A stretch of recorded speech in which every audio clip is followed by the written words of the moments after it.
କରିବି। ଆମମାନଙ୍କ ବାଗ୍ ଅନୁପମା ବାଗ୍ ପ୍ରଭୁଙ୍କ ଦାସୀ ଅଛନ୍ତି, ଆରାଧନା କରି ଆମମାନଙ୍କୁ ପ୍ରତ୍ୟେକଙ୍କୁ ପ୍ରଭୁଙ୍କ ନିକଟବର୍ତ୍ତୀ କରାଇବେ। ପ୍ରେଜ୍ ଦ ଲର୍ଡ ଭଉଣୀ। ପ୍ରେଜ୍ ଦ ଲର୍ଡ ସିଷ୍ଟର, ପ୍ରେଜ୍ ଦ ଲର୍ଡ। ବହୁତ ବହୁତ ଧନ୍ୟବାଦ ମତେ ସୁନ୍ଦର ଭାବରେ ସ୍ୱାଗତ ଜଣାଇଛନ୍ତି। ସର୍ବପ୍ରଥମେ ମୋର ସୃଷ୍ଟିକର୍ତ୍ତାଙ୍କୁ ବହୁତ ଧନ୍ୟବାଦ ଦେବି।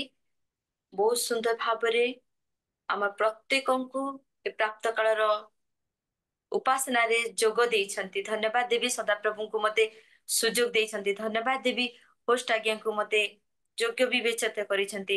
ଧନ୍ୟବାଦ ଦେବି ମୋର ପ୍ରତ୍ୟେକ ଜୁମ୍ ରେ ଥିବା ମୋର ପରିବାର ବର୍ଗ ଯେଉଁମାନେ ଉପସ୍ଥିତ ଅଛନ୍ତି। ଆଉ ପ୍ରଭୁଙ୍କ ନାମକୁ ଧନ୍ୟବାଦ ଦେବା।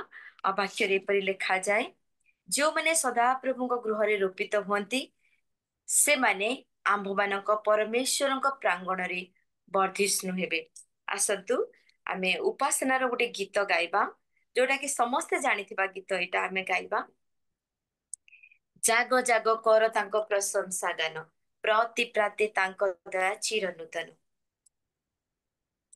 ଜାଗ ଜାଗ କର ତାଙ୍କ ପ୍ରଶଂସା ଗାନ, ଜାଗ ଜାଗ କର ତାଙ୍କ ପ୍ରଶଂସା ଗାନ, ପ୍ରତି ପ୍ରତି ତାଙ୍କ ଦୟା ଚିର ନୂତନ। ଜାଗ ଜାଗ କର ତାଙ୍କ ପ୍ରଶଂସା ଗାନ, ଜାଗ ଜାଗ କର ତାଙ୍କ ପ୍ରଶଂସା ଗାନ, ଅଗଣିତ ପାପ ତୋର କରନ୍ତି କ୍ଷମା, ତାଙ୍କ ପ୍ରେମ କରୁଣାର ନାହିଁ ତୁଳନା। ଅଟନ୍ତି ସେ ଦୟାମୟ, କ୍ରୋଧରେ ଧୀର, କହନ୍ତି ସେ ଅନୁଗ୍ରହ ଅଶେଷ ମୋର। ଧନ୍ୟ ତାଙ୍କ ନାମ, ଧନ୍ୟ ତାଙ୍କ ନାମ, ଧନ୍ୟ ତାଙ୍କ ନାମ, ଧନ୍ୟ ତାଙ୍କ ନାମ, ପ୍ରତି ପ୍ରତି ତାଙ୍କ ଦୟା ଚିର ନୂତନ। ଜାଗ ଜାଗ କର ତାଙ୍କ ପ୍ରଶଂସା ଗାନ, ଜାଗ ଜାଗ କର ତାଙ୍କ ପ୍ରଶଂସା ଗାନ। ବଞ୍ଚିଥିବା ଯେତେ ଦିନ ଏ ଜଗତରେ, କରୁଥିବା ଧନ୍ୟବାଦ ଆନନ୍ଦ ସ୍ୱରେ, ଦୁଃଖ ନିନ୍ଦା ଅପମାନ ସହିବା ହସି, ଧରୁଥିବ କଣ୍ଠୁ ଆମ ବନ୍ଦନା ଗୀତି। ଧନ୍ୟ ତାଙ୍କ ନାମ, ଧନ୍ୟ ତାଙ୍କ ନାମ, ଧନ୍ୟ ତାଙ୍କ ନାମ, ଧନ୍ୟ ତାଙ୍କ ନାମ, ପ୍ରତି ପ୍ରତି ତାଙ୍କ ଦୟା ଚିର ନୂତନ। जाग जाग कर तांको प्रशंसा गान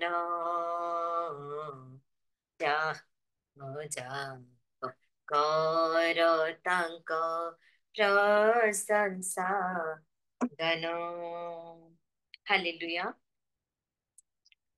गोटे आराधना गाइबा समस्ते जानिथिबा आराधना और जिते जण आमे बसिଛୁ प्रत्येक परमेश्वरଙ୍କର उद्देश्य आराधना करिबा कारण आराधनार परमेश्वर आराधना से ग्रहण करिबार परमेश्वर हालेलुया पवित्र आत्मा पवित्र आत्मा मुझे ले जाओ यीशु के चरणों में पवित्र आत्मा पवित्र आत्मा पवित्र आत्मा मुझे ले जाओ यीशु के चरणों में पवित्र आत्मा सिर्फ तेरे लिए यीशु तेरे लिए सिर्फ तेरे लिए यीशु तेरे लिए सिर्फ तेरे लिए यीशु तेरे लिए मैं हाथ उठाता हूँ पवित्र आत्मा पवित्र आत्मा मुझे ले जाओ यीशु के चरणों में पवित्र आत्मा घुटने टिका कर सर झुका कर हाथ उठाता हूँ तेरे लिए घुटने टिका कर सर झुका कर हाथ उठाता हूँ तेरे लिए सिर्फ तेरे लिए यीशु तेरे लिए सिर्फ तेरे लिए यीशु तेरे लिए सिर्फ तेरे लिए यीशु तेरे लिए मैं हाथ उठाता हूँ पवित्र आत्मा पवित्र आत्मा मुझे ले जाओ यीशु के चरणों में पवित्र आत्मा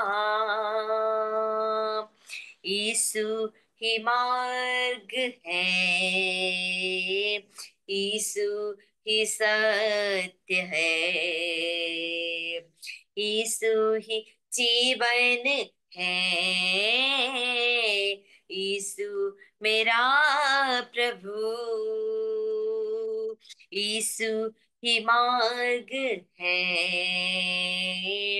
यीशु ही सत्य है यीशु ही जीवन है यीशु मेरा प्रभु सिर्फ तेरे लिए यीशु तेरे लिए सिर्फ तेरे लिए यीशु तेरे लिए सिर्फ तेरे लिए यीशु तेरे लिए मैं हाथ उठाता हूँ पवित्र आत्मा पवित्र आत्मा मुझे ले जाओ यीशु के चरणों में पवित्र आत्मा पवित्र आत्मा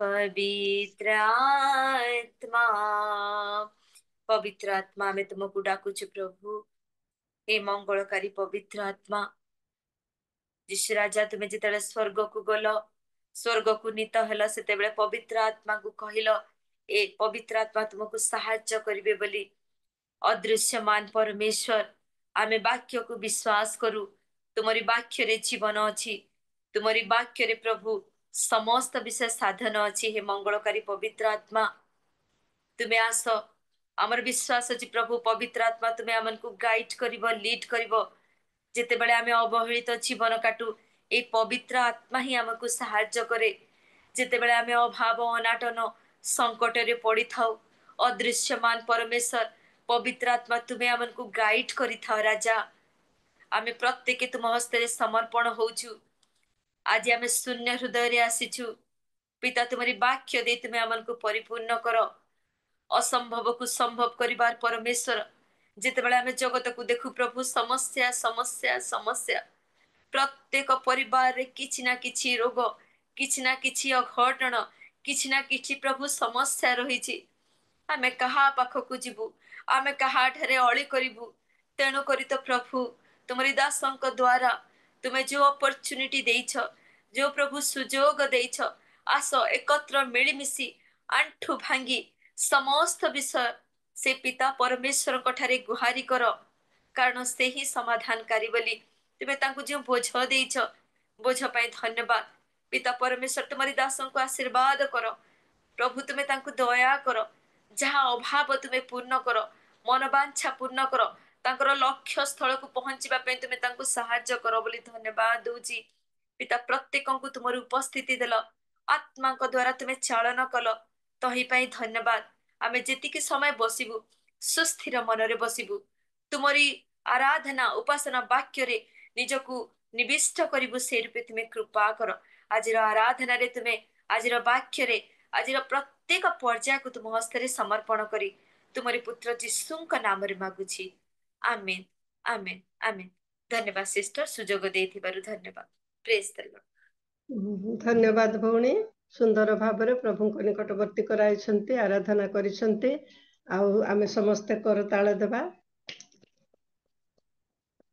आ प्रभुଙ୍କ दासी को बहुल भाବରେ प्रभु आशीर्वाद करंतु ए प्रकार अनेक जगह रे व्यवहार करंतु आ तांकर परिवार को मध्य प्रभुଙ୍କର अनुग्रहर दृष्टि सर्वदा रखी आ प्रभुଙ୍କ दिगरे सेମାନଙ୍କୁ कढाई नियंतु एई समय रे हम माने प्रार्थना करिबा आराधना करिथिबा भौणी निमंते पुणी वाक्य नै आसीबे प्रभुଙ୍କର अभिषिक्त दास तांको निमंते प्रार्थना करिबा आ आरंभठु शेष पर्यंत जेपरि प्रत्येक आ स्थिर भाବରେ शुणी से पवित्र सत्यर वाक्य आमे शुणिबा आ सेथि निमंते प्रार्थना करिबे आम मानक मध्यरे एन पानी अछंती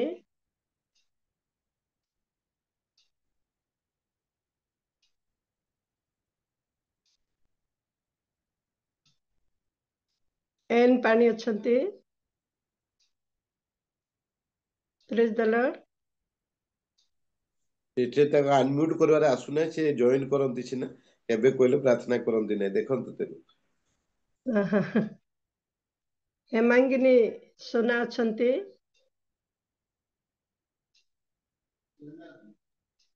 हेमांगिनी सुना के हमरो ता सुना दे दी praise the Lord praise the Lord प्रार्थना करंतु ठीक अछि आसंत प्रार्थना करियो मंगलमय सदा प्रभु तुम पवित्र महानाम रो धन्यवाद दउछु आपा धन्यवाद दउछु प्रभु ई सुंदर प्रातः काल निमंते तुमे हम मानकु प्रभु गत रात्र समस्त मंगल रक्षा कल सुंदर मुहूर्त देल सुंदर सकाल रे प्रभु तुम चणतरे तुम लोक मान सहित एकत्रित हो तुम गौरव प्रशंसा करिबार सुजोग देल से धन्यवाद दउची प्रभु एते बेले तुमरी दासी सुंदर भाବରେ आराधना करि अछंती हे मंगलमय सदा प्रभु तुमे तांको तांको परिवार को आशीर्वाद करो तांकर सहवर्ती ईश्वर हुआ प्रत्येक कार्य द्वारा गौरवान्वित प्रशंसान्वित हुआ प्रभु सकल मंगल रक्षा कर वर्तमान प्रभु तुम प्रिय दास आसवे वाक्य घेनी तुम्हें तांको मध्य पवित्र आत्मा अभिषेक दियो बापा से सुंदर भाव जेपरी मान निकट में तुम से मुख निश्रुत जीवंत वाक्य को उपस्थापना करेंगे तुमरी गौरव तुमरी प्रशंसा करू प्रभु आम मान हृदय तारोपित हेब प्रभु 100 गुण फल फलिबाकु पारिब साहाय्य कर गौरव संभ्रम पूजा प्रशंसा तुम्हें नियो जेते जन बसिचु श्रोता मंडली भाव प्रत्येक को आशीर्वाद कर ସମସ୍ତ ପ୍ରାର୍ଥନା ଶୁଣିଲ, ଧନ୍ୟବାଦ ଦେଇ ଯୀଶୁଙ୍କ ନାମରେ ଆମେନ୍। ଆମେନ୍ ଆମେନ୍। ଧନ୍ୟବାଦ ଭଉଣୀ, ଉତ୍ତମ ଭାବରେ ପ୍ରାର୍ଥନା କରିଅଛନ୍ତି। ପ୍ରଭୁ ଆପଣଙ୍କୁ ଆଶୀର୍ବାଦ କରନ୍ତୁ। ଏହି ସମୟରେ ଆମେ ମୁଖ୍ୟ ସମୟକୁ ଆସିଅଛୁ। ପ୍ରଭୁଙ୍କୁ ଅଭିଷିକ୍ତ ଦାସଙ୍କୁ ଆଜି ଆମେ ପାଇଅଛୁ। ଆଉ ଆମେ ବାକ୍ୟ ଶୁଣିବା ପୂର୍ବରୁ ଆଉ ପ୍ରଭୁଙ୍କ ଦାସକୁ ଆହ୍ୱାନ କରିବା ପୂର୍ବରୁ ମୁଁ ବାକ୍ୟରୁ ପଦେ ପଠନ କରିବି। ଯିଶାୟ 28:23 ପଦ। ତୁମ୍ଭେମାନେ କର୍ଣ୍ଣ ଦେଇ ଆମ୍ଭର ରବ ଶୁଣ, ମନୋଯୋଗ କରି ଆମ୍ଭର ବାକ୍ୟ ଶ୍ରବଣ କର। ତୁମ୍ଭେମାନେ କର୍ଣ୍ଣ ଦେଇ ଆମ୍ଭର ରବ ଶୁଣ, ମନୋଯୋଗ କରି ଆମ୍ଭର ବାକ୍ୟ ଶ୍ରବଣ କର। ପ୍ରଭୁ ଆପଣ ବାକ୍ୟରେ ଆଶୀର୍ବାଦ କରନ୍ତୁ। ମୋର ସୌଭାଗ୍ୟର ବିଷୟ, ପ୍ରଭୁଙ୍କୁ ମୁଁ ଧନ୍ୟବାଦ ଦେଉଅଛି। ଆଜି ମୁଁ ଆହ୍ୱାନ କରିବା ନିମନ୍ତେ ପ୍ରଭୁଙ୍କର ଅଭିଷିକ୍ତ ଦାସକୁ ପାଇଅଛି। ଆଉ ଏହି ସୁନ୍ଦର ସୁଯୋଗ ପାଇଥିବାରୁ ମୁଁ ଧନ୍ୟ ମନେ କରୁଅଛି। ଆମମାନଙ୍କର ତାବର୍ଡା ମଣ୍ଡଳୀର ପାଳକ ଆମମାନଙ୍କ ମଧ୍ୟରେ ଅଛନ୍ତି। ଆଉ ପ୍ରଭୁ ଯାହା ଚାଳନା ଦିଅନ୍ତି ତାହା ଆମମାନଙ୍କ ମଧ୍ୟରେ ବାସ କରିବେ। ଆଉ ନାଥନ ଲୋହରା ଆଜ୍ଞାଙ୍କୁ ଆମେ ପାଇଅଛୁ, ପାଳକ ନାଥନ ଲୋହରାଙ୍କୁ ଆମେ ପାଇଅଛୁ। ଆମେ ଆହ୍ୱାନ କରିବା, ପ୍ରତ୍ୟେକ ଆମେ କରତାଳି ଦେଇ ଆହ୍ୱାନ କରିବା। ଆଜ୍ଞା, ପ୍ରେଜ୍ ଦ ଲର୍ଡ, ନମସ୍କାର। Praise the ଆଉ Lord. ପ୍ରଭୁ ଚାଳନା ଦିଅନ୍ତି ତାହା ଆମମାନଙ୍କ ମଧ୍ୟରେ ବାଣ୍ଟିବେ। ଏହି ସମୟରୁ ଆପଣଙ୍କର ସମୟ। ଆମମାନଙ୍କର ଉଦ୍ଧାରକର୍ତ୍ତା ମୁକ୍ତିଦାତା ପ୍ରଭୁ ଯୀଶୁଖ୍ରୀଷ୍ଟଙ୍କ ପ୍ରେମ ଭରା ନାମରେ ଆଜିର ଜୁମ୍ ସଭାରେ ଉପସ୍ଥିତ ପ୍ରଭୁଙ୍କର ପ୍ରତ୍ୟେକ ଭକ୍ତ ଦାସ ଦାସୀମାନଙ୍କୁ ଭକ୍ତିପୂର୍ଣ୍ଣ ପ୍ରେମ ନମସ୍କାର ଜଣାଏ। ସମସ୍ତଙ୍କୁ ନମସ୍କାର। ପ୍ରେଜ୍ ଦ ଲର୍ଡ। ମୁଁ ପ୍ରଭୁଙ୍କୁ ଧନ୍ୟବାଦ ଦିଏ ଆଜିର ଶୁଭ ଦିନ ପାଇଁ, ଏହି ସୁନ୍ଦର ଅବକାଶ ପାଇଁ। ପୁଣି ରିଏଲ୍ ମିନିଷ୍ଟ୍ରି ଅଫ୍ ଇଣ୍ଡିଆର ପ୍ରତିଷ୍ଠାତା କର ସାର୍ଙ୍କ ନିକଟରେ ମଧ୍ୟ ଚିର ଧନ୍ୟବାଦ ଅଟେ। ସୁଯୋଗ ସକାଶେ ଅନେକ ଥର ସେ ନିମନ୍ତ୍ରଣ ଜଣେଇଲେ, କିନ୍ତୁ ବ୍ୟସ୍ତତା ସକାଶେ ମୁଁ ଯୋଗ ଦେଇ ପାରିନଥିଲି। ଆଉ ବୋଧେ ଏଇଟା ଈଶ୍ୱରଙ୍କର ଯୋଜନା ଥିଲା, ପ୍ରକୃଷ୍ଟ ସମୟ ଥିଲା ଆସିକି ଆପଣମାନଙ୍କ ସହିତ ସହଭାଗିତା ସ୍ଥାପନ କରିବା ପାଇଁ। ଆଉ ତେଣୁ ମୁଁ ପ୍ରଭୁଙ୍କର ଗୌରବ କରେ। ସିଧାସଳଖ ଆମେ ପ୍ରଭୁଙ୍କ ବାକ୍ୟ ନିକଟକୁ ଯିବା। ଆସନ୍ତୁ ଆମେ ଖୋଲିବା ଗୀତ ସଂହିତା 16 ଗୀତ। ଗୀତ ସଂହିତା 16 ଗୀତ 5 ପଦ ପାଠ କରିବା। ଗୀତ ସଂହିତା 16 ଗୀତର 5 ପଦ ମୁଁ ସମସ୍ତଙ୍କ ନିମନ୍ତେ ପଢ଼ିଦେବି। ପ୍ରଭୁଙ୍କ ବାକ୍ୟରେ ଏପରି ଲେଖା ଅଛି। ସଦାପ୍ରଭୁ ମୋହର ଅଧିକାରର ଓ ପାନପାତ୍ରର ବାଣ୍ଟ ସ୍ୱରୂପେ ତୁମ୍ଭେ ମୋହର ବାଣ୍ଟ ସ୍ଥିର କରୁଅଛ। ପ୍ରଭୁ ଆପଣ ପଠିତ ବାକ୍ୟରେ ଆମମାନଙ୍କୁ ଆଶୀର୍ବାଦ କରନ୍ତୁ। ଗୀତ ରଚକ ଦାଉଦ ସଦାପ୍ରଭୁଙ୍କ ବିଷୟରେ କୁହନ୍ତି ଯେ ସେ ତାହାଙ୍କର ବାଣ୍ଟ ସ୍ୱରୂପ ଅଟନ୍ତି ଏବଂ ତାଙ୍କର ଅଧିକାର ସ୍ୱରୂପ ଅଟନ୍ତି। ଅତି ସୁନ୍ଦର ଗୋଟିଏ ଉପସ୍ଥାପନା। ପରମେଶ୍ୱରଙ୍କ ବିଷୟରେ ଦାଉଦଙ୍କର କ'ଣ ଦୃଷ୍ଟିକୋଣ ରହିଛି ତାହା ଏଠି ଆମେ ଦେଖିବାକୁ ପାରୁଛୁ। ଦୁଇଟି ବିଷୟକୁ ଆମେ ଆଲୋଚନା କରିବା, ଅଧିକାର ଏବଂ ବାଣ୍ଟ। ଏ ଯେଉଁ ବାଣ୍ଟ ଶବ୍ଦଟି ଦିଆଯାଇଛି, ମୂଳ ଏବ୍ରି ଭାଷାରେ ବାଣ୍ଟ ଶବ୍ଦଟି ପଡ଼ିକୁ ବୁଝାଏ, ରାସନକୁ ବୁଝାଏ। ବର୍ତ୍ତମାନ ସରକାରଙ୍କ ଦ୍ୱାରା ଯେମିତି ଆମ ରାଜ୍ୟରେ ଏବଂ ଭାରତର ବିଭିନ୍ନ ରାଜ୍ୟରେ ରାସନ କାର୍ଡ଼ର ବ୍ୟବସ୍ଥା କରାଯାଇଛି, ଆମେ ଓଡ଼ିଆ ଭାଷାରେ ପଡ଼ିପତ୍ର ବୋଲିକି କହୁ, ତାହାକୁ ବୁଝାଏ। ପଡ଼ି କହିଲେ, ରାସନ କହିଲେ ଗୋଟିଏ ଅଂଶ, ଗୋଟିଏ ଭାଗ, କିଛି ପରିମାଣକୁ ଦର୍ଶାଏ। ଆଉ ତାହା ପୂର୍ବରୁ ନିରୂପଣ କରାଯାଇଥିବା, ପୂର୍ବରୁ ଗୋଟିଏ ଆକଳନ କରାଯାଇଥିବା, ଆଉ ଗୋଟେ କିଛି ପରିମାଣକୁ ଦର୍ଶାଯାଇଥିବା ବିଷୟକୁ ବୁଝାଏ। ଇସ୍ରାଏଲ ସନ୍ତାନମାନେ ଯେତେବେଳେ ମିଶର ପରିତ୍ୟାଗ କରି ଜର୍ଦ୍ଦନ ଅତିକ୍ରମ କଲେ, पुणी किणान रे मनोनीत राज्य रे प्रवेश कले, प्रतिज्ञात देश रे प्रवेश कले। परमेश्वर से 12टी गोष्ठी को 12 गोटी विभिन्न स्थान देले। परमेश्वर पूर्वर निरूपण कले एवं क्यों गोष्ठी क्यों स्थान रे क्यों अंचल रे बसति स्थापन करिवे, किपरि भाव रे तंबू स्थापन करिवे, क्यों भाई पर क्यों भाई आसिबे, काहा पर किए पाखरे रहिबो, ताहा परमेश्वर दर्शाइले देखाइले। एवं लेवी वंश व्यतीत अन्य समस्त 11 गोष्ठी को परमेश्वर भूमि दान कले। भूमि को मध्य विभाग बंटन करी परमेश्वर से अपना अपना विभाग अनुसार अपना अपना प्राप्य जमी को भूमि को परमेश्वर दान कले।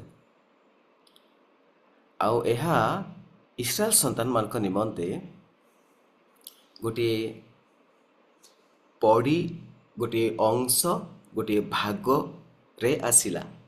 आउ ताहा सेमानक निमंते चिरदिन पाई रहीगला। आमे ताहा गणना पुस्तक 26 अध्याय 52 पदरु 56 पद, पुणी जिहुसियो 14 अध्याय 1 पदरु 5 पदरे आमे देखिबाको पारुछु किपरि इस्राएल संतान मानकु परमेश्वर से जमी दान कला परे, भूमि दान कला परे विभाग बंटन करी सेमानकर परिजन पाई, सेमानकर परिवार पाई प्रतिपोषण निमंते किपरि सेमाने से अंश को, से भाग को, से जमी को व्यवहार करिवे ताहा परमेश्वर जणाइले। तेबे जेउ जेउ परिवार जेउ कुल बा वंश रे जेउ संपत्ति विभाग पड़िला बा जेउ जमी विभाग पड़िला ताहा परवर्ती समय रे सेही परिवारर अधिकार स्वरूपे दर्शागला। ताहा सेमानकर हक रे परिणत हैला, सेमानकर निजर ही गला सेटा। आउ ताहा परवर्ती समय रे परिवारर जो नुआ नुआ पीढ़ी आसिले सेमाने निज निज पितृपुरुष मानकर से संपत्ति को निजर अधिकार साब्यस्त करने को लगिले। आउ परमेश्वर एपरी विधि आ व्यवस्था दान कले जे सेमानक मध्यरे कौनसी परिवार बा कौनसी व्यक्ति विशेष सेमानकर जमी को सेमाने हस्तांतर करि परिबे नाही। सेमाने जो कूलर जन्म नहीं केवल सेही कूलर ही से जमी रहिबो, ताहाकु अन्य कूल को दिया जाय परिबो नाही। सेटा पितृदत्त अधिकार एवं सेटा पुरुषानुक्रम रे सेही परिवार रे ही रहिबो। ताहा ईश्वरक आउ योजना थिला, ताहा ईश्वरंकर योजना थिला।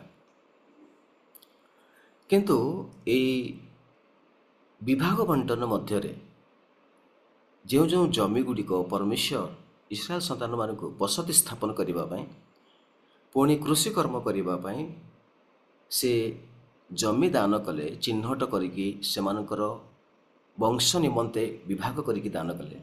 तन्मध्यरु आमे शुणिलु देखिलु जे लेवी वंश निमंते परमेश्वर कौनसी भूमि दान कले नाही। सेमानक निमंते कौनसी अंश कौनसी अधिकार परमेश्वर देले नाही। कृषि कर्म करिबा पई किंबा कौनसी खेत बा चाष इत्यादि करिबा पई परमेश्वर देले नाही। केवल बसति स्थापन करिबा पई ही परमेश्वर देले।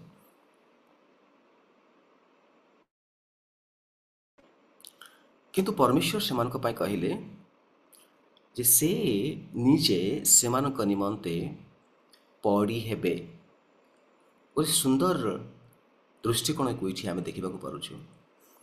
परमेश्वर इस्राएल संतान मान को कृषि कर्म करने जमी देना, केवल बसति स्थापन करने जमी देले। किंतु बंचिबे केमती से माने ସେମାନଙ୍କର ଜୀବନ ଧାରଣ କେମିତି ହେବ? ଲେବି ବଂଶ କେଉଁଠୁ ଅମଳ କରିବେ? କ'ଣ ଖାଇବେ ସେମାନେ? ସେମାନଙ୍କର ପିଲାମାନେ କ'ଣ ଖାଇବେ? ଯଦି କୃଷିକର୍ମ କରିବେ ନାହିଁ, ଅମଳ କରିବେ ନାହିଁ, ଚାଷ କରିବେ ନାହିଁ, ତେବେ କ'ଣ ଖାଇବେ? ଏମିତି ଗୋଟେ ସ୍ଥାନକୁ ପରମେଶ୍ୱର ପ୍ରତିଜ୍ଞା କରେଇକି ନେଲେ ଯେଉଁ ସ୍ଥାନରେ ଦୁଗ୍ଧ ଆଉ ମଧୁ ପ୍ରବାହିତ ହେଉଛି, ଯେଉଁଠିକାର ଫଳ ସୁସ୍ୱାଦୁ, ଯେଉଁଠିକାର ଫଳ ବୋହିବା ପାଇଁ, ଦ୍ରାକ୍ଷା ପେନ୍ତାକୁ ବୋହିବା ପାଇଁ 10ଟି ଗୋଷ୍ଠୀର ଲୋକମାନେ ବୋହିକି ନେବାକୁ ପଡ଼ିଲା। ଆଉ ଅତି ଫଳବାନ ଦେଶ, ଉର୍ବରା ଦେଶ, ପଟୁ ଭୂମି ସେଠି ଅଛି, ଜର୍ଦ୍ଦନ ପରି ନଦୀ ତା ଦେହରେ ପ୍ରବାହିତ ହେଉଛି, ପାଣିର ଅଭାବ ନାହିଁ, ମାଟି ସୁନା ଭଳି।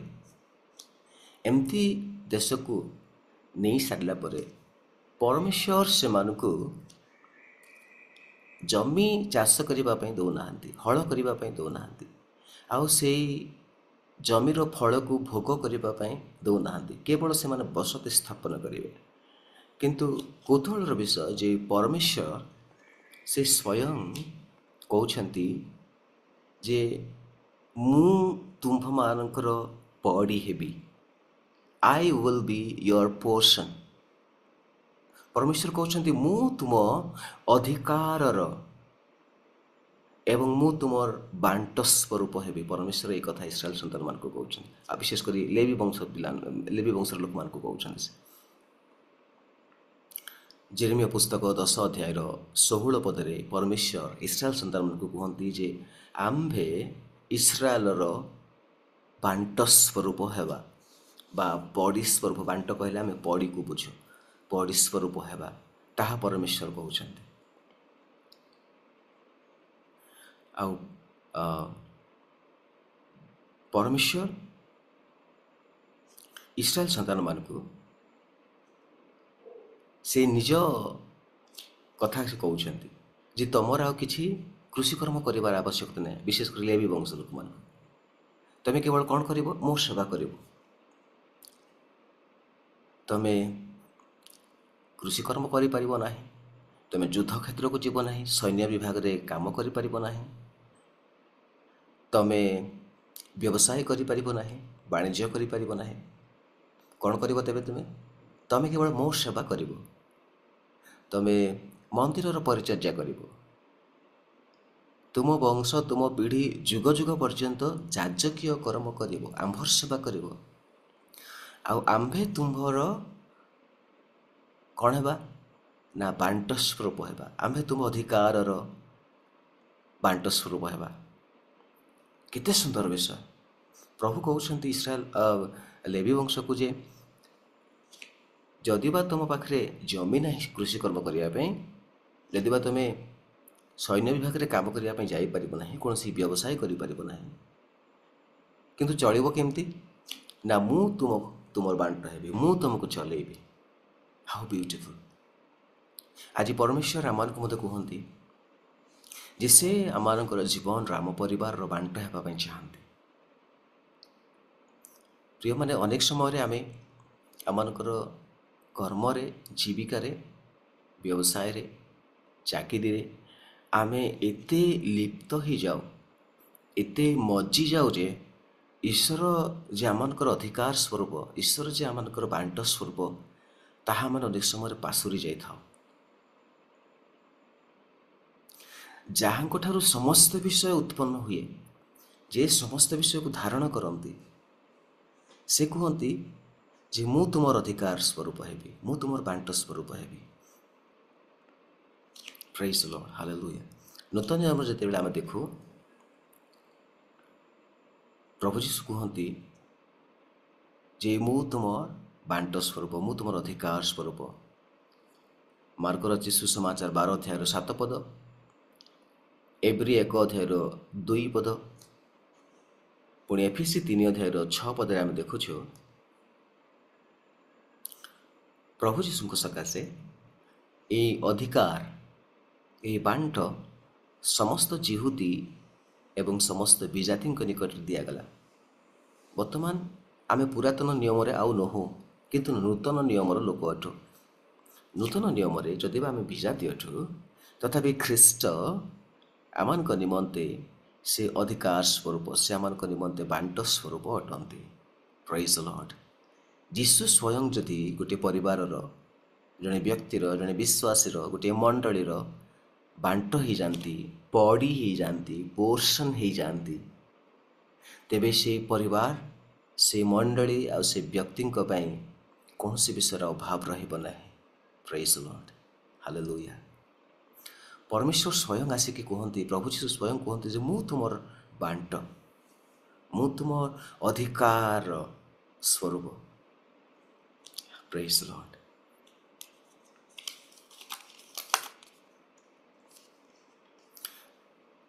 ପୁରାତନ ନିୟମରେ ଆମେ ଦେଖୁ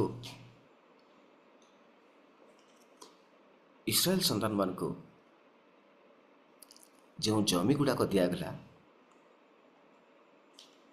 ସେଇଟାକୁ କେମିତି ସେମାନେ ବିଭାଗ କରିପାରିବେ ନାହିଁ, କେମିତି ସେମାନେ ନିଜ ହାତରେ ରଖିବେ। ଗଣନା ପୁସ୍ତକ 27 ଅଧ୍ୟାୟର 8 ପଦରେ ଆମେ ଦେଖିବାକୁ ପାରୁଛୁ, ଯେଉଁ ଜମି ସେମାନଙ୍କର ବିଭାଗ ଅନୁସାରେ ସେମାନେ ପାଇଲେ ତାହାକୁ ସେମାନେ ଅନ୍ୟତ୍ର ଦେଇପାରିବେ ନାହିଁ, ତାହାକୁ ସେମାନେ କାହାକୁ ଦେଇପାରିବେ ନାହିଁ। ଯଦି ସେମାନଙ୍କର ପରିବାରରେ ପୁତ୍ର ନଥିବେ, କେବଳ କନ୍ୟା ସନ୍ତାନ ଥିବେ, ତେବେ ସେଇ କନ୍ୟା ସନ୍ତାନ ମାନେ ସେଇ ଜମିର ଅଧିକାରକୁ ପାଇବେ, ଅଂଶକୁ ପାଇବେ। ଆଉ ଯଦି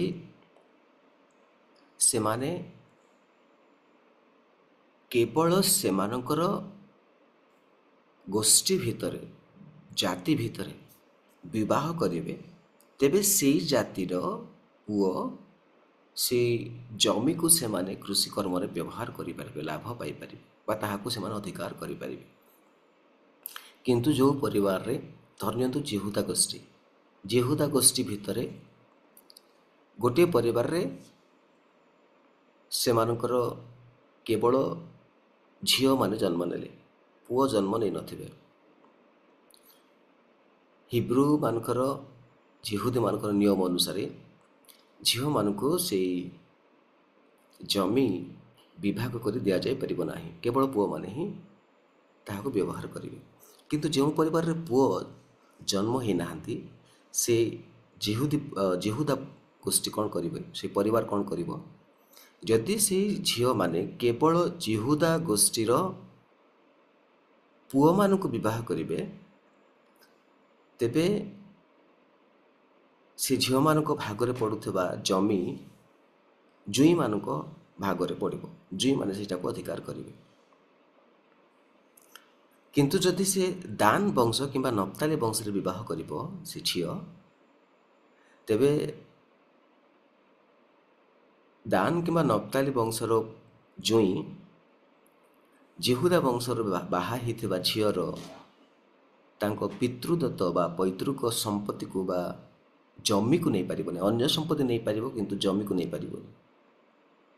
ତାହା କିଏ ଚାଷ କରିବ ଭବିଷ୍ୟତରେ? କେବଳ ଯେହୁଦା ବଂଶର ପୁଅମାନେ ଚାଷ କରିବେ। ତାଙ୍କ ଗୋଷ୍ଠୀର, ସେମାନଙ୍କ ରକ୍ତ ସମ୍ପର୍କିତ ଆଉ କେହି ଜଣେ କୃଷିକର୍ମ କରିବେ। କିନ୍ତୁ ଯଦି ଧରିନିଅନ୍ତୁ ଯେହୁଦା ବଂଶର ଜଣେ ଝିଅ ସେ ବିବାହିତ ହେଲା ପରେ ବିଧବା ହେଇଯାଏ ଏବଂ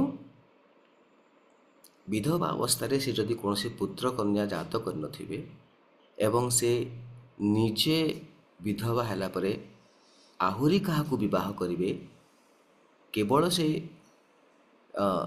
ଜ୍ଞାତି ହେଇଥିବ, ଯେମିତି ଋତଙ୍କ କ୍ଷେତ୍ରରେ ଘଟିଥିଲା। ଆପଣା ଜ୍ଞାତି ବୋଆଜଙ୍କ ସାଙ୍ଗରେ ସେ ବିବାହ କରିଥିଲେ। ଠିକ୍ ସେମିତି ନିଜ ଜ୍ଞାତି ଭିତରେ ନିଜ ରକ୍ତ ସମ୍ପର୍କିତ କାହାରି ଜଣଙ୍କ ସାଙ୍ଗରେ ବିବାହ କଲା ପରେ ତାଙ୍କ ଭାଗରେ ଥିବା ଜମିକୁ କେବଳ ସେ ଜୁଇଁ ହିଁ ଅଧିକାର କରିପାରିବେ।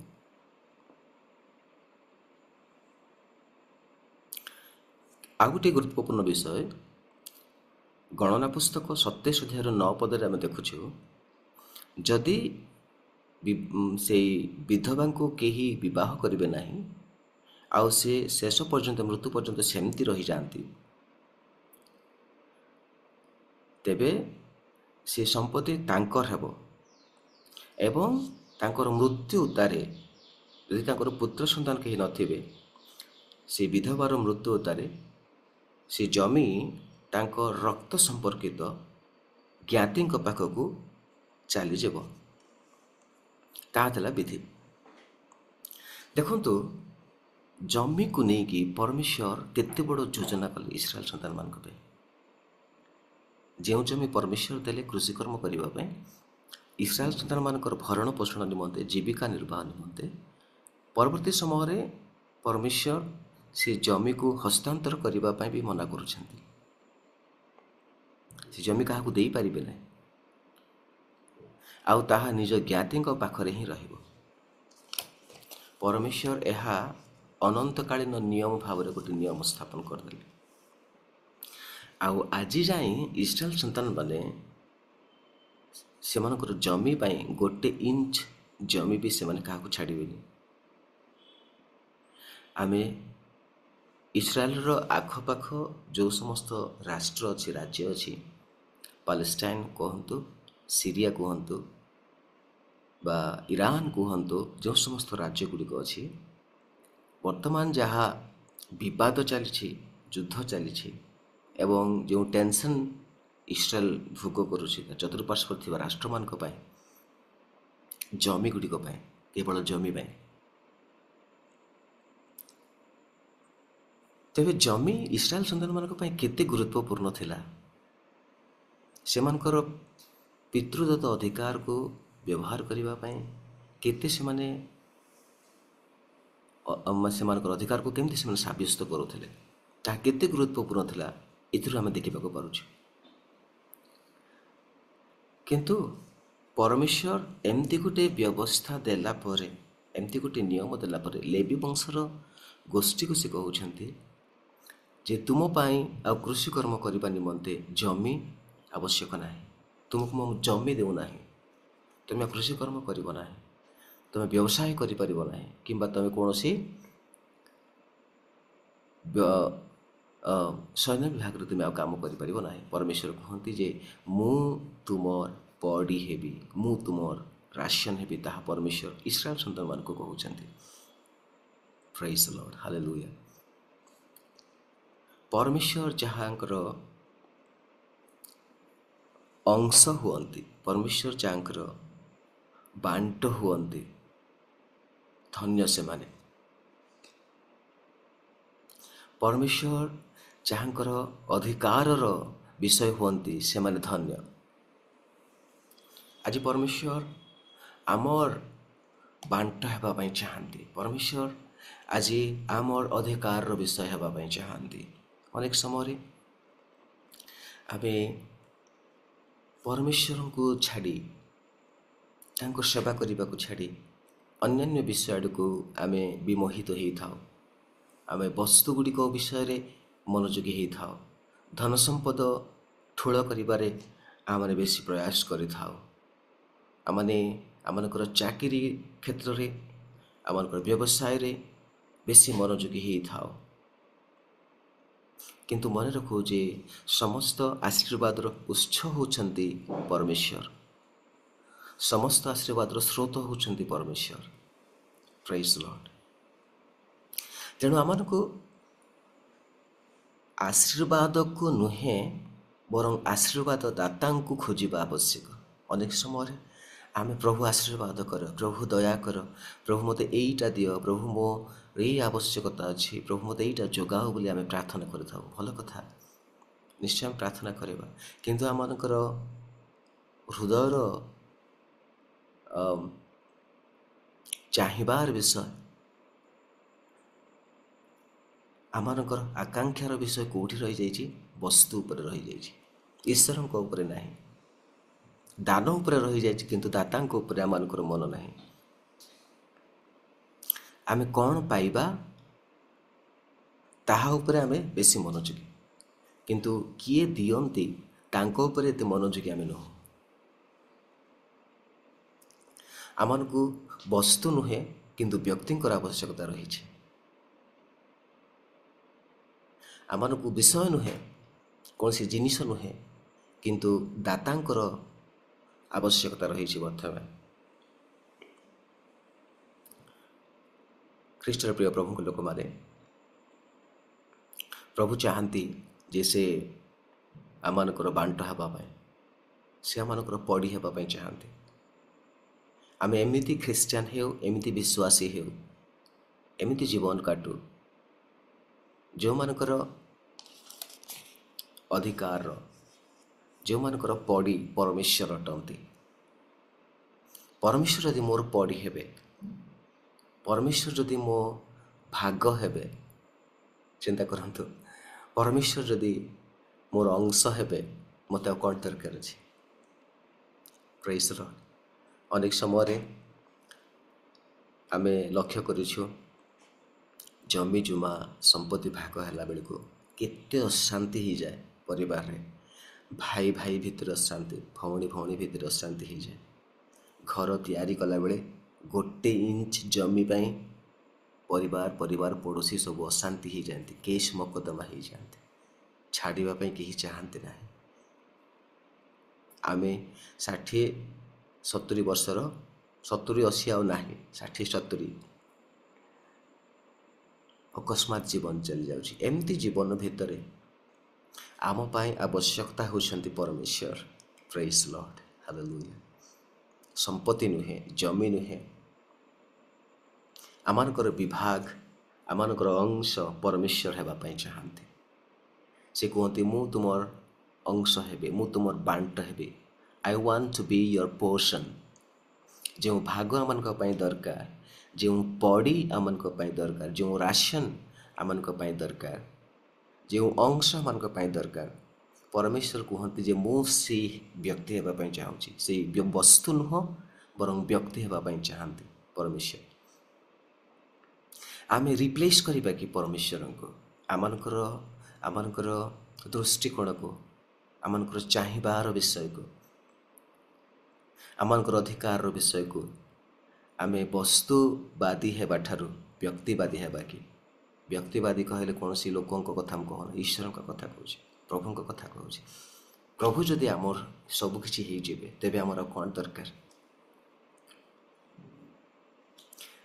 ପ୍ରଭୁ ବାକ୍ୟ ଲେଖା ଅଛି, ଜଗତକୁ ଆମେ କିଛି ନେଇକି ଆସିନାହୁଁ, ଆଉ କିଛି ନେଇକି ଯାଇପାରିବା ନାହିଁ। କିନ୍ତୁ ଯଦି ଆମେ ଯୀଶୁଙ୍କୁ ସାଙ୍ଗରେ ନେଇକି ଯିବା, ଯୀଶୁଙ୍କୁ ଯଦି ଆମେ ଧରି ନେବା, ତେବେ ଆମେ ସବୁକିଛିକୁ ଲାଭ କରିବା। ସବୁ ଜଗତକୁ ଆମେ ଲାଭ କରି ନ ପାରିଲେ ମଧ୍ୟ ଯଦି ଆମେ ଯୀଶୁଙ୍କୁ ଲାଭ କରିବା, ତେବେ ଆମେ ସବୁକିଛିକୁ ଆମେ ପାଇଯାଇଛୁ। କିନ୍ତୁ ସାରା ଜଗତକୁ ଲାଭ କରି, ସାରା ସଂସାରକୁ ଲାଭ କରି, ବଡ଼ ବିଜନେସ୍କୁ ପ୍ରତିଷ୍ଠା କରି, ନାମ କମେଇ, ସମ୍ପତ୍ତି ଠୁଳ କରି ଯଦି ଆମେ ଯୀଶୁଙ୍କୁ ପାଇ ନ ପାରୁ, ତେବେ ସେଥିରେ କି ଲାଭ? ପ୍ରଭୁଙ୍କ ଲୋକମାନେ, ଆସୁ ମାନେ ଈଶ୍ୱରଙ୍କୁ ନିଜର ଅଂଶ କରୁ। ସମ୍ପତ୍ତିକୁ ନୁହେଁ, ବସ୍ତୁକୁ ନୁହେଁ, ବରଂ ଈଶ୍ୱରଙ୍କୁ ଆମମାନଙ୍କର ଅଂଶ କରୁ, ଆମମାନଙ୍କର ବାଣ୍ଟ କରୁ।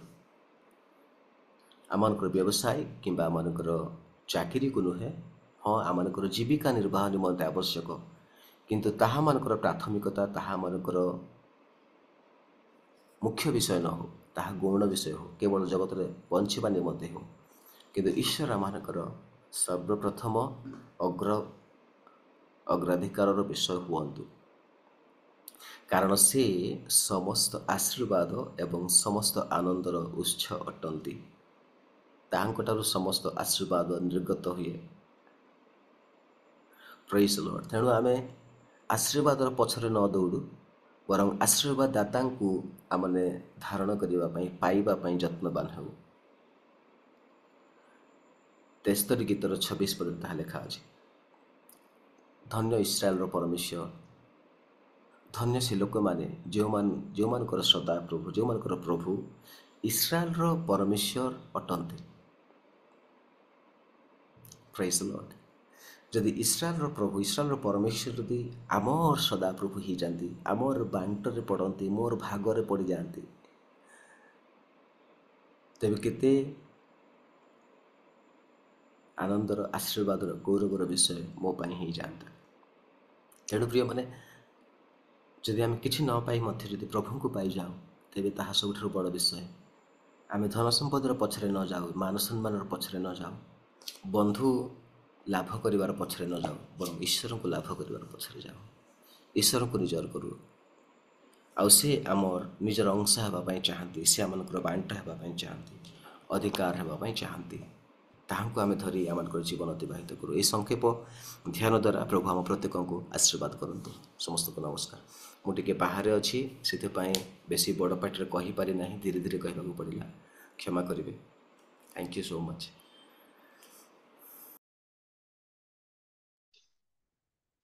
ପ୍ରଭୁଙ୍କ ଦାସକୁ ବହୁଳ ରୂପେ ଆଶୀର୍ବାଦ କରନ୍ତୁ। ଧନ୍ୟବାଦ। ଉତ୍ତମ ଭାବରେ ସଦାପ୍ରଭୁ ଆମର ବାଣ୍ଟ ସ୍ୱରୂପ ଆମ ନିମନ୍ତେ ଚିନ୍ତା କରନ୍ତି, ଆମର ପୋଡ଼ି ଯୋଗାନ୍ତି, ଆମମାନଙ୍କୁ ସୁରକ୍ଷା ଦେଇ ଆସୁଅଛନ୍ତି। ଆମେ ଚିନ୍ତା କରିବା ପୂର୍ବରୁ ପ୍ରଭୁ ଆମମାନଙ୍କ ପାଇଁ ଚିନ୍ତା କରନ୍ତି, ଆଉ ସମସ୍ତ ଆବଶ୍ୟକତା ପ୍ରଭୁ ଯୋଗାଇ ଆସୁଅଛନ୍ତି। ଆଉ ଆମମାନଙ୍କୁ ବୁଝିବାକୁ ଆଉ ସୁନ୍ଦର ଭାବରେ ଆମମାନଙ୍କୁ ବୁଝାଇ ଅଛନ୍ତି, ଆଉ ସରଳ ଭାବରେ ବୁଝାଇ ଅଛନ୍ତି। ଜମି ବାଡ଼ି ଖାଦ୍ୟ ଦ୍ରବ୍ୟ ସବୁ ବସ୍ତ୍ର ସମସ୍ତ ଦିନ ପ୍ରତିଦିନର ପୋଡ଼ି ଯୋଗାଇ ପ୍ରଭୁ ଆମମାନଙ୍କ ନିମନ୍ତେ ଚିନ୍ତା କରି ସମସ୍ତ ଆବଶ୍ୟକତା ଯୋଗାଉଅଛନ୍ତି। ସେହିପରି ପରମେଶ୍ୱରଙ୍କୁ ଆମେ କି ପ୍ରକାର ଧନ୍ୟବାଦ ଦେବା, ଆଉ ତାଙ୍କଠାରେ କି ପ୍ରକାର ଆମେ ସମର୍ପିତ ଜୀବନ କାଟିବା। ଆମେ ପ୍ରତ୍ୟେକ ଆଉ ଶକ୍ତିଯୁକ୍ତ ହେବା, ଆଉ ତାଙ୍କ ନିମନ୍ତେ ଆମେ ଲାଳାୟିତ ହେବାର ଆବଶ୍ୟକତା ଅଛି। ସୁନ୍ଦର ଭାବରେ ପ୍ରଭୁଙ୍କର ଦାସ ଆଉ ବ୍ୟାଖ୍ୟା କରି କହିଅଛନ୍ତି, ଆଉ ତାଙ୍କ ମୁଖପାତ୍ର ହେଇ ପ୍ରଭୁ ଆମମାନଙ୍କୁ ସୁନ୍ଦର ଶିକ୍ଷା ଦେଇଅଛନ୍ତି। ଆଉ ପ୍ରଭୁଙ୍କ ନାମ ଧନ୍ୟ ହେଉ। ଆଉ ପ୍ରଭୁ ମଧ୍ୟ ଆଉ ପ୍ରଭୁଙ୍କ ଦାସକୁ ପୂର୍ବରୁ ଜାଣିନଥିଲେ ଯେ ମୁଁ ଜଣେ ଅଭିଷିକ୍ତ ଆଉ ପାଳକ ହେବି ବୋଲି, ମାତ୍ର ପୂର୍ବରୁ ପ୍ରଭୁ ଯୋଜନା କରିଥିଲେ, ପୂର୍ବରୁ ହିଁ ସବୁ ତାଙ୍କ ପାଇଁ ସଂକଳ୍ପ କରିଥିଲେ।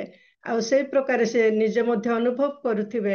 ଆମମାନେ ମଧ୍ୟ ପ୍ରତ୍ୟେକ ଆମେ କି ପ୍ରକାରେ କୋଉଠି ଆମେ ବାସସ୍ଥାନ ରହିବା, କୋଉଠି କ'ଣ କରିବା ଆମେ ଜାଣିନଥାଉ, ମାତ୍ର ପ୍ରଭୁ ଆମମାନଙ୍କର ବାଣ୍ଟ ସ୍ୱରୂପ, ପ୍ରଭୁ ଆମମାନଙ୍କର ଆଉ ରଚନା, ଆମେ ତାଙ୍କରି ରଚନା, ଆମେ ତାଙ୍କରି ଯୋଜନା।